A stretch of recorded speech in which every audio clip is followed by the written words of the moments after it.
Assalomu alaykum qadrli yurtdoshlar, qadrli do'stlar. Ko'rib turganlaring Pink Lady olmasi. Bu olmani bog'da juda ham ko'p video qilganmiz. O'tgan yil ham, undan oldingi yillar ham videolarni qo'yib borganmiz. O'sha videolardan ham ko'rishlaring mumkin serhosilligini, chunki yilda shu holatda meva olyapti.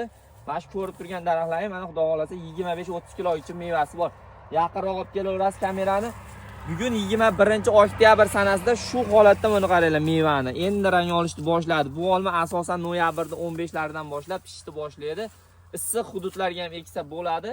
Ustini setka bilan o'ragan holatda issiq hududlarga ham eksa bo'ladi. Buni bilan ko'rsatingda mana. Bu yerda qarang mana. Mana olmani qarang.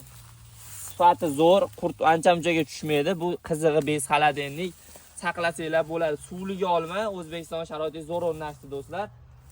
Videomiz yoqqan bo'lsa like'lar bosamiz. Ko'chatlarni xarid qilmoqchi bo'lsanglar, ko'chatlari nomeri pastda nomerlarimizni qo'ydiramiz. Ko'chatlari mavjud. Dastavkalar qilib chiroyli bog'lar qilib beramiz. Like, podpiskani обязательно bosamiz. Bog'imiz 3 ga 1 sxemasida ekilgan 1 litrli qilib tarbiyalanyapti. Hammasida 20 kilodan hosil bor do'stlar. Obunani bosib qo'yamiz.